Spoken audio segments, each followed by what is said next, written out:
देश में चुनावी माहौल है और पार्टियों के नेता विरोधियों के खिलाफ बयानबाजी कर रहे हैं। इसी चक्कर में लोगों पर केस भी दर्ज हो रहे हैं। अभी आपको आकाश आनंद की ही बात याद होगी कि उनको भी जो है मायावती ने कड़ा एक्शन लेते हुए अपनी पार्टी के इंपॉर्टेंट पद से हटा दिया। इसके अलावा कई केसेस भी हो रहे हैं और लेटेस्ट बवाल जो हुआ है वो बीजेपी नेता नवनीत राणा के 15 सेकंड वाले बयान पर हुआ है। ये बयान आपको तब समझ में आएगा जब आप ये जान लेंगे कि किस बयान के आधार पर ये बयान सामने आया है। कुछ समय पहले अकबरुद्दीन ओवैसी ने एक बयान दिया था कि 15 मिनट के लिए पुलिस हटा दो, फिर हम दिखाते हैं क्या कर सकते हैं। इस पर भी मामला दर्ज हुआ अकबरुद्दीन पर, लेकिन कोर्ट ने उन्हें बरी कर दिया। अब इसी पर माधवीलता के समर्थन में जनसभा को संबोधित करते हुए राणा ने बिना नाम लिए ही कहा कि छोटा भाई बोलता है कि 15 मिनट के लिए पुलिस हटा दो, फिर हम दिखाते हैं कि हम क्या कर सकते हैं।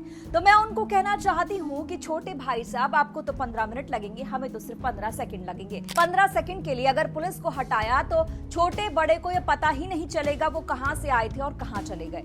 इसका एक वीडियो भी राणा ने अपने सोशल मीडिया पर पोस्ट किया है। साथ में उन्होंने इसमें दोनों ओवैसी भाइयों को, अकबरुद्दीन ओवैसी और उनके बड़े भाई असदुद्दीन ओवैसी को टैग किया है। इसके बाद जहां नवनीत राणा की आलोचना हो रही है तो कुछ लोग उनको नुपुर शर्मा से भी कंपेयर कर रहे हैं। राणा के ओवैसी भाइयों पर दिए बयान के बाद AIMI के नेता वारिस पठान ने भी पलटवार किया है। उन्होंने कहा कि वो समझ गई हैं कि बुरी तरह से हार रही हैं, इसलिए बकवास कर रही है। नवनीत राणा की 15 सेकंड वाली इस टिप्पणी पर जब वारिस पठान का रिएक्शन आया तो उन्होंने आगे और भी कुछ कहा। उन्होंने कहा कि नवनीत राणा अमरावती से बुरी तरह हार रही हैं और इस झटके को, इस सदमे को सहने के लिए वो असमर्थ है और इसीलिए बकवास कर रही हैं। उन्होंने पूछा कि अगर पुलिस को 15 सेकंड के लिए हटा भी दिया जाएगा तो आप क्या करेंगे? सभी मुसलमानों को मार डालेंगे?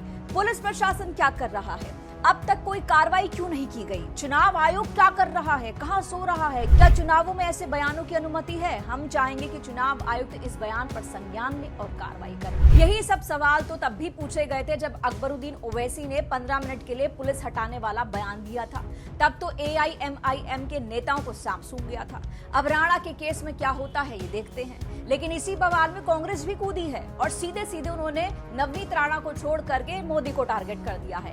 कांग्रेस नेता पृथ्वीराज चौहान ने कहा कि PM मोदी और अमित शाह समाज में नफरत फैला रहे हैं, इसीलिए ये स्वाभाविक है कि उनके कार्यकर्ता और उम्मीदवार ऐसी ही भाषा बोलेंगे।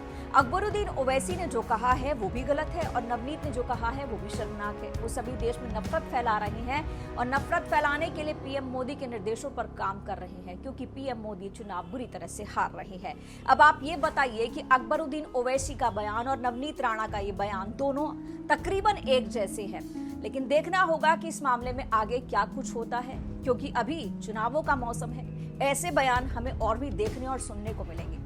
फिलहाल इस वीडियो में इतना ही। आपकी जो भी राय इस खबर पर हो कमेंट बॉक्स में जरूर कहिएगा। नमस्कार।